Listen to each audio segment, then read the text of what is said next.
그래서 지금 제가 계속 반복 왜냐하면 세법이라는 세무관계가 좀 복잡하니까 반복하는 것은 그것을 단순화시키 어떤 사안에 대해서 복잡한 것을 조금 더 단순화시키기 위한 것입니다. 그러니까 이 납세자가 주장하는 것은 재산 취득자금이 A라 하면은 취득자금이 A라고 하면 취득자금 아까 이거로 이야기했다시피 아파트를 취득했다.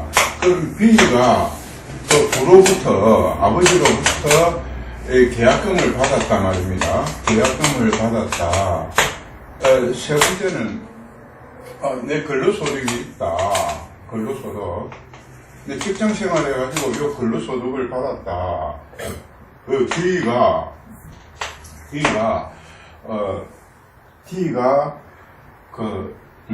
전세보증금을 받은 것이다. 전세보증금을 받은 것이다. 이 말입니다. 그러니까 지금 이 납세자가 주장하는 것은 A에서 B, C, D를 뺀 것이 A에서 B, C, D, E를 뺀 것을 요 X라 하면은, 그렇죠? 이 계약금 요걸 빼줘야 되고, 요거는 왜 계약금을 빼줘야 됩니까? 왜 계약금을 빼줘야 되는가? 요것은 기존적으로 상속 수중자에 점유받았단 말입니다. 점유받았으니까 이 계약금을 점유로 받았으니까 당연히 빼줘야 되지 않느냐. 그리고 근로소득은 신고 또는 과세받은 금액이라는 내 근로소득으로서 원천징수 해가지고 연말정산으로 근로소득으로서 그게 과세가 됐다 이 말이에요. 과세가 됐고 전세보증금 요것에 대해서는 요것은 4억 5천에 요것은 그걸 해가지고 한 것이 표시가 나지 않느냐. 그래서 이렇게 빼달라. 그래서 이 X가 뭡니까? 이 단서 규정인 이 A의 이 X가 A의 20% 하고 A의 20% 하고 2억은 하고 적은 금액 요거와 요거 중에서 적은 금액인 6억 1,430만원 6억 1,430만원에 20%인 것 같으면은 1억 2,200이죠. 1억 2,200에 이 X가 미달한다. 그래서 이 1억 2,200에서 X가 정려 추정이 될 수 없다라는 것이고, 납세자는 이렇게 주장하는 것이고, 세무서에서는 이 중에서 요 A에서 요 A는 인정을 하고, 요 D는 인정을 하겠다. 그런데 B와 C는 인정 안 하겠다라는 겁니다. 정려받은 이것도 인정 안 하고, 근로소득도 인정 안 하겠다 이 말입니다. 그래서 BC를 인정을 안 하고 D만 인정을 하겠다고 하니 여기서 6억 1,430만원에서 4억 5천만원을 빼면은 납니까? 한 1억 6,400 정도 되죠. 1억 6,400이 요 1억 2,200보다 크니까 이것을 정려 추정을 하겠다 이 말입니다. 이 말을 하는 겁니다. 그러면은, 왜 근로소득에 대해서는, 왜 D만 인정을 하고, B하고 C를 인정 안 하느냐. 그렇게 왜 B를 안 하느냐. C는, 이렇게 근로소득이 있는 건 자기 생활비에 다 썼을 것이다. 생활비에 썼을 것이다. 라고 이야기를 하고, 또, V의 이 계약금은, 어떤 경우가 되었는지 이것은 확실하게 이야기는 하지를 않고, B와 C, 이것에 대해서는 대부분의 판례를 어떻게 한참 이렇게 해서 이것에 대해서 다투었다, 이 말이에요. 그래서 좋습니다. 그러면 이 A라는 납세자가 다툼을 했다. 그래서 국세청에 이의 신청을 했습니다. 국세청에 신청을 하니, 요 부분에 대해서 서로 다툼을 해가지고 국세청에 신청을 하니, 국세청에서 결정서가 이렇게 왔습니다. 이게 결정서입니다. 이 결정서가, 행정처분청은 잠실세무서장이고 주문이 이러합니다. 입건 이신청은 기각합니다. 이 납세자, 기각이라는 것은 이 납세자의 주장을 전부 다 받아들이지 않겠다라는 거죠. 그 이유는 부침과 같습니다. 일어났습니다. 이 부침이 내용이 이러합니다. 부침의 내용이 그 이유를 설명한다라는 겁니다. 그 이유가 어떠한 것이냐 하면은 이유 중에 이유가 처분 내용이 일단 나옵니다. 그 처분 내용이 나오죠. 이 처분 중에서 처분을 어떻게 해서 어떻게 됐다. 그리고 두 번째는 이 이유서에 이러한 내용이 있다라는 겁니다. 신청인 주장한다는 겁니다. 그 신청이라는 것은 A라는 납세자의 주장이 뭐냐는 겁니다. 주장을 적어놨습니다. 주장을 적어놨고, 세 번째는 처분 내용, 조사자 의견이 나와 있습니다. 처분청 의견이죠. 이제 조사자 의견. 네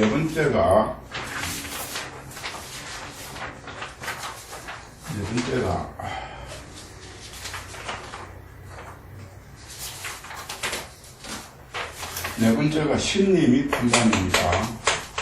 심리 및 판단. 그러니까 이제 처분 내용이 있고 신청인 주장이 이 납세자의 주장이 있고 조사자의 의견이 있으니 이 조사자의 의견에 있어 이제 재결청인 국세청에서 심리 및 판단을 한다라는 겁니다. 심리 및 판단에서 세부적인 것은 1번 쟁점이 나옵니다. 1번 쟁점이 나오고 2번 관련 법령이 나오죠. 관련 법령. 이 관련 법령이라는 것은 상습세법 요구하고 동법 시행령 34조에 대해서 이렇게 설명을 해놓은 것입니다. 그러니까 쟁점에 대해서 심리 및 판단의 쟁점에 대해서 관련 법령으로 인해 가지고 심리 및 판단하겠다는 겁니다. 법에 의해서 판단해야 되니까 관련 법령이 나오고 세 번째는 사실관계가 나와야 돼요. 사실관계가 어떠하냐? 사실관계는 이것입니다. 사실관계는 이것은 변함이 없다는 겁니다. 사실관계가 나옵니다. 사실관계가 쭉 나오고 사실관계가 계속적으로 나옵니다. 사실관계. 그 다음에 사실관계가 나오고, 그러니까, 이제, 요거 자체가, 요까지 심리를 했다라는 건, 요까지가 심리죠. 요까지가 이제 심리를 자기들이 했고, 심리를 했으니까, 이제 판단한다라는 겁니다. 심리를 하고, 네 번째, 판단하겠다라는 겁니다. 판단입니다. 판단에 대해서 어떻게 하느냐 하면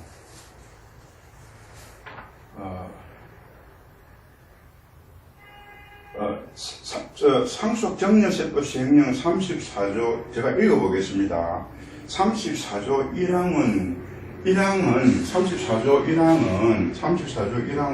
위법 45조 1항 및 2항에서 대통령령이 정하는 경우란 각 코에 따라서 이 법이 나오죠, 그죠? 자기들 설명을 하고 있습니다. 각 코에 대통령 정하는 각 코에 따라 입증된 금액의 합계액이 요 1호, 2호, 3호의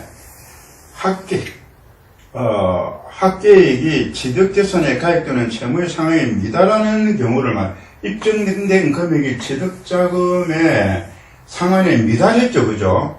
그러니까 입증된 금액이 취득자금보다는 적다라는 이야기죠, 그죠? 미달하는 경우를 말하되 여기까지 갔습니다, 그죠? 말하되 입증되지 아니하는 금액이 관세 규정을 적어야 합니다. 취득재산의 가액의 100분의 20에 미달하는 100분의 20에 상당하는 금액과 여분 중에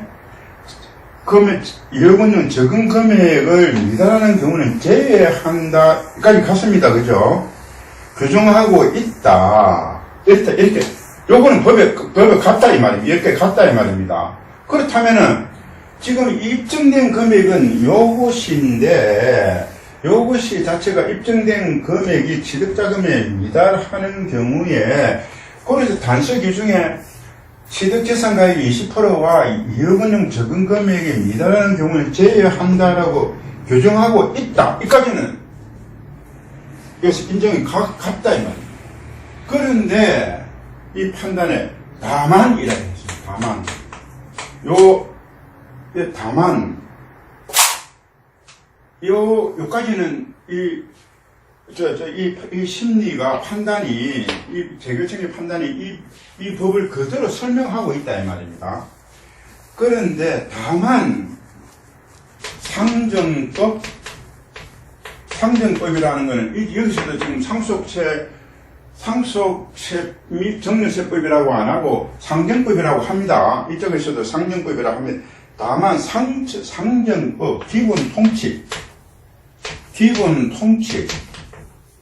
상정법 기본 통칙 45-34-1에 따르면은, 여기에 따르면은, 자금 출처를 입증할 때, 자금 출처 입증이라는 요가 아닙니까? 34조, 요 각호를 이야기하면, 입증할 때, 그 재산의 취득 자금을 정려 재산으로 하여 자금 출처를 입증하는 경우에는, 그러니까 요 기본 통칙에 의하면은 정려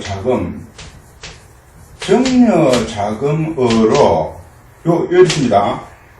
요 기본 통칙은 정려 자금 입증할 때 그 재산이 정려받은 재산으로 자금 출처를 입증하는 경우에는 정려받은 자금으로 자금 출처를 입증하는 경우에는 제외시키겠다는 겁니다. 이 수동법 시행령 34조 1항 2호에 해당하지 아니한다는 겁니다. 단서의 규정을 적용하지 아니한다고. 그러니까 상속세법 기본 통칙 45-34-1에 의하면은 이 정려받은 자산, 수정받은 자산에 대해서는 자금 출처를 인정하지 아니하겠다 이 말입니다. 그렇게 단서의 규정을 적용하지 않는다. 이게 상속세법 기본 통칙이 이래 나와 있다 이 말입니다. 그 말을 하고 신청인은 계약금 6,130만원 과 전세보증금 4억 5천만원, 신청인의 4년간 근로소득, 그럼 또 근로소득의 요건 그렇고, 근로소득 8,812만 천원, 8,812만 천, 요 근로소득이죠. 이 근로소득은, 취득가액, 8,700원, 정책부는 취득가액 6억 1,300원의 자금 출처가 밝혀져서 정려 추정으로 볼 금액은 없다고 주장하나, 신청인이 계약금 6억 6억 6,130만원을 부에게 정려받았으므로 위 계약금은 상속세법 시행령 34조의 단죄 규정 적용이 아니하는 점, 신청인은 매년 지급받은 근로소득보다 요 근로소득이 이렇게 있는데, 요것이 4년 동안 근로소득이 있는데, 신청인은 매년 지급받은 근로소득보다 더 많은 소비 지출을 하고 있는 것으로 확인된다는 겁니다. 그러니까 이 근로소득이 있었는데 이 A라는 납세자가 이 8,812만 천원보다 더 많은 소비 지출을 하더라는 겁니다. 소비 지출을 하고 있는 것으로 확인되어 신청인의 근로소득으로 요 8,800, 그러니까 8,812만 천원을 소득이 있으면 이 납세자가 소비 지출이 8,812만 천원보다 더 많이 되는 것으로 확인이 된다는 겁니다. 그러니까 내가 이 말을 여기서 여기까지는 같이 갔는데 이 다만 규정에 대해서 한번 살펴보면은 여기에서 지금 현재 아까 저기 판단 여기서 6까지 갔는데 요 옆에 적는 걸 미안하게 생각합니다. 요 취득 자금이 있고 취득 자금이 아까 A라고 그랬죠. 요 B가 그 계약금이 있고 C가 뭐라 그랬습니까? C가 근로소득, D가 전세보증금. 전세보증금이 이렇게 있을 때 이 계약금 요구 정려 받았던 것은 상속세법 기본 통칙에 의해 가지고 이것은 공개가 안 되더라는 겁니다. 이 계약금은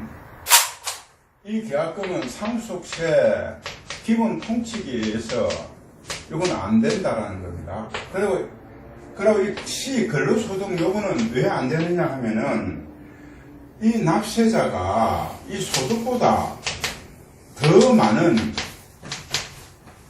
소비 지출을 하고 있다는 말입니다. 그래서 안 된다 이 말입니다.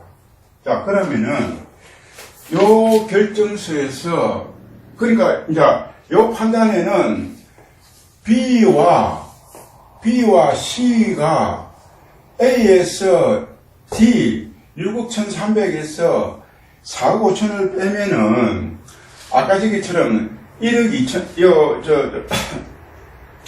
6억 1,430만 원이 20%를 초과하기 때문에 정려 추징이 맞다는 겁니다. 그러면은 여기서 이 계약금 정려로 된 것이 상속세법 기본 통치 여기서 어떻게 적용되어 있는가를 보자는 겁니다. 여기에 해당되는 것은 그러니까 요 B의 계약금을 정려로 본 것에 대해서 상속세법 기본 통치 이것이 규정이 어떻게 되어 있느냐를 한번 보자는 겁니다.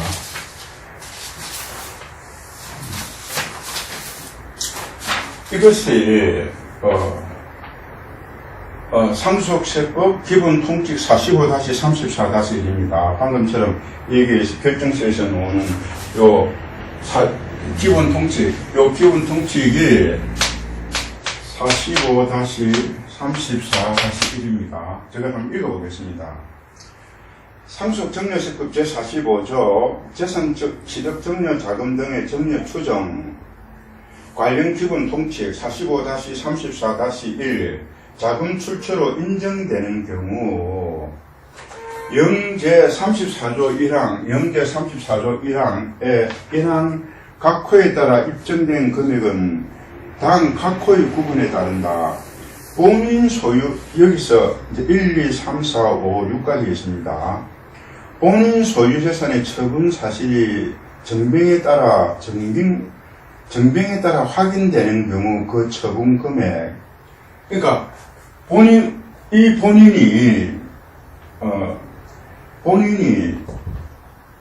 내가 어떤 재산을 처분해가지고 그 돈이 생기는 것이 확인되는 경우, 그 말을 하면 기타 신고하였거나 과세받은 소득 금액은 그 소득에 따른 소득세 공과금을 상당금을 뺀 금액, 방금처럼 요거는 C를 이야기하죠. 요 C는 소득 금액에서 통칙에서 이야기를 하고 있습니다.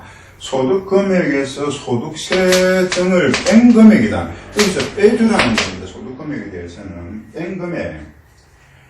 인정되는 경우를 이야기하는 것. 농지경작소득은 여기에 해당이 없으니까 재산 취득을 이전에 차용한 재산 취득을 이전에 자기 자산의 대여로서 받은 전세금 및 보조금 제1호내지 5호의 2호의 경우로서 자금 출처가 명백하게 확인되는 금액 일어났다 이 말입니다. 그러니까 여기에 이 기본 통칙에 의하면은 1호 내지 5의 2의 경우로서 자금 출처가 명백하게 확인되는 경우에는 여기에 계약금도 자기 아버지가 아들한테 자금을 계약금을 주었으니까, 이 오해에 의해 가지고 자금 출처가 명패가 확인되지 않습니까? 그러고 이 법에 의해 가지고 신고 과세받은 수중가액이라고 나와 있다 이 말입니다. 그럼 여기에 대해 가지고 재산 취득 자금들이 정려 추정에 대해서는 동구시 있는 34조 1항 2호 금액에 추정받은 요거는 너무나 명백하기 때문에 이 통칙에 넣지를 않았다라는 것입니다. 그런데 이것을 기본 통칙이 이렇다고 해가지고 빼버렸단 말입니다. 그렇다면 여기서 하나에 이렇게 봅시다. 그럼 상속 이 기본 통칙에서 여기서 요 2가 어떻게 되는 이 기본 통칙입니다. 기타 신고하였거나 과세받은 소득금액은 그 소득에 대한 소득세 공과금 상정은 뺀 금액이라 그랬습니다. 그렇다면은 요 근로소득에 대해서 명백하게 기본 통칙에도 있는데 왜 이건 안 해주느냐 말이에요. 왜 이거는 있는데 안 해주느냐는 거예요. 어떤 것은 그러면 없으니까 안 해주고, 왜 그럼 있는 것은 또 왜 안 해주느냐 이 말입니다. 안 그렇습니까? 그러면은 이 법에서 이렇게 나와 있는 명백하게, 그리고 이것을 갖다가 계약금은 자기 아버지가 아들한테 계약금을 준 것이니까 자금 출처가 명백하게 확인되는 금액이 아니냐 이 말이에요. 에? 그런데 이것이 여기에 없으니까 안 된다 이 말이에요. 그러면 그렇다면은 근로소득은 여기에 나와 있는데 왜 안 해주느냐 이 말입니다. 예? 근로소득은 여기 나와 있는데 이거는 또 왜 안 해주는 이유가 뭐냐는 겁니다. 그런데 이 근로소득에 대해서는 왜 안 해주느냐? 소비 지출이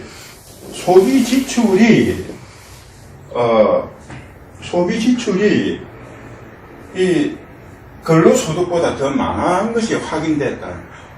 근로소득이 소비지출이 어떻게 많이 확인되는 거냐? 확인되는 그 사항은 국세청에서 어떤 자료를 가지고 있는지 모르지만 이 법에서 규정하고 있는 것은 신고 과세받은 소득 금액이라고 나와 있다 이 말이에요. 법에 이렇게 나와 있는데 이 소득 금액이 그럼 여기에 나와 있으면 이 소득 금액은 이 소득 금액 이상으로 섰든지 안 섰든지 상관없이 해줘야 된다 이 말이에요. 이렇게 돼가지고는. 그런데 이렇게 했다는 겁니다. 그리고 또 여기서 하나가 중시하기는 이 기본 통칙이라는 것은 저는 또 제가 말씀드렸지만 그러면 여기 있습니다. 그렇습니다. 여기서 하나가 더 짚고 넘어가야 된다. 지금 현재 아까 저기처럼 조금 전에 제가 말씀한 것처럼 자 여기 결정서인 것 같으면 이 결정서에서 이렇게 나갑니다. 결정서에 주문이 나옵니다. 이건 신청은 기각합니다. 그 이유가 뭐냐? 구친과 같습니다. 이래 딱 되어 있단 말이에요. 그러면 그 이유가 여기에 나옵니다. 이유가, 자, 처분 내용이 나온다, 이 말이에요. 그 신청이 2장이 나왔다. 조사자 의견이 나왔다, 이 말입니다. 그럼 신님이 판단을 함에 있어가지고 이 쟁점이 뭐냐? 관련 법령이 뭐냐, 이 말입니다. 그러면 여기서 이야기하는 이 관련 법령이 뭐냐, 이 말이에요. 이 관련 법령은 여기서 관련 법령을 통칙을 적어놨느냐, 통칙을 안 적어놨다 이 말이에요. 여기서 관련 법령을 제가 좀 흥분을 했다 하는데 이 흥분을 안 할 수가 없어가지고 이 좀 냉정하게 해야 되는데 조금 그런 것 같습니다. 그런데 이 관련 법령을 그건 좋습니다.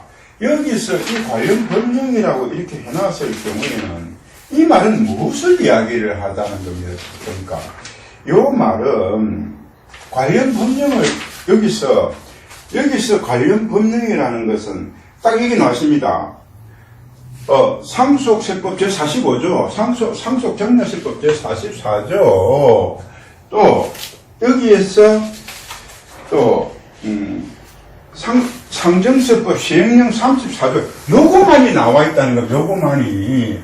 그럼 요 법에 의해 가지고 이것을 판단하겠다라는 이야기다 이 말이에요. 그러면 요것에 대해서 관련 법령을 여기에 관련돼서는 통칙을 여기서 적었을 때는 관련 법령에 통칙도 이것을 관련 법령에 넣어줘야 될 거 아니냐 이 말입니다. 즉 45, 34, 41 요거를 관련 법령에 넣어가지고 판단을 해야지. 이 관련 법령을 이렇게 해가지고 상정세법 45조, 34조만 이어놔놓고 느닷없이 상속제법 기본 통칙이 나왔다 이 말입니다. 그러니까 이게 말이 안 된다 이 말입니다. 그러고 또 상속제법 기본 통칙에서 근로소득이 있으면 해주라고 나와 있는데 그럼 법에 이 기본 통칙에서 이야기할 때는 그러면 좋습니다. 이쪽에서 주장하듯이 상속 기본 통칙에 저거는 법을 무시하고 상속 기본 통칙에 따른다고 한다고 하면은 기본 통칙에서 제가 조금 전에 말씀드렸다시피 소득 금액이 있으면 그거는 소득세를 공제하고 해주라고 나왔는데 왜 그건 안 해주느냐 이 말입니다. 어떤 거는 자기들 유리한 거는 상속세 기본 통칙에 따르고 어떤 것은 자기들 불리하면은 다르게 이렇게 적용을 해버린다 이 말입니다. 그래서 기각이 되는 그러면 여기서 내가 조금 그러면은 결국은 이 기본 통칙이라는 게 뭐냐 이 말입니다. 기본 통칙이라는 게 전에 제가 말씀드렸죠. 기본 통칙이라는 건 우리가 법의 구성 자체가 헌법이 있다 그랬죠. 이 헌법의 밑에 법률이 있다 이 말입니다. 법률이 있고 그 다음에 이 영이 있다 이 말입니다. 그 다음에 영이 있고 이 규칙이 있다 이 말이에요. 시행 규칙. 이것은 이 헌법은 국민 과반수의 찬성이 있어야 된다.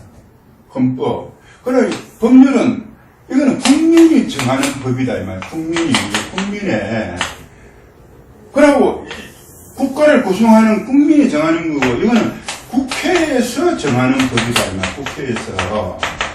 그럼 이 영은 대통령이 정하는 거다 말입니다. 대통령이 정하는 것이고 대통령이 이거는 시행규칙은 각국 장관이 정하는 것이다 이 말이에요. 장관이. 그러면 법률이 헌법에 위반되면 안 되죠. 그러면 시행령이 또 법률이 위반되면 안 되고 규칙이 영에 위반되면 이게 하나의 뭐라고 합니까? 이게 법원이다 이 말이에요. 법의 근원이다 이 말입니다. 이게 법의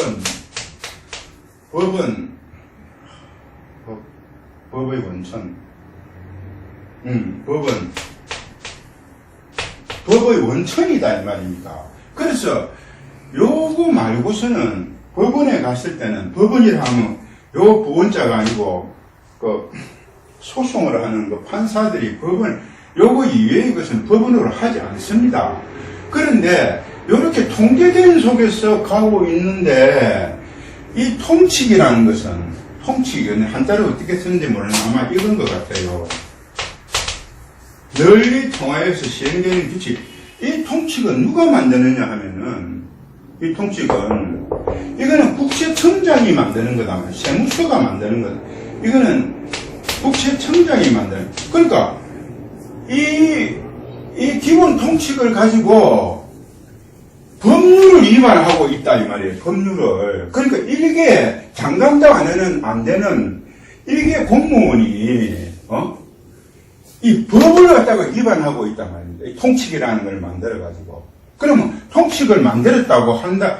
이렇게 해서 이렇게 지금 하고 있다는 이 말이 안 된다 이 말이에요. 이 말이 안 된다 이 말이에요. 그러고 그럼 통칙에 나와 있는 이 근로소득은 왜 안 해주노? 그러니까 뭐라고 여기서 더 문제가 생긴 게 뭡니까? 더 문제가 생긴 게 이게 뭐냐면은 근로소득이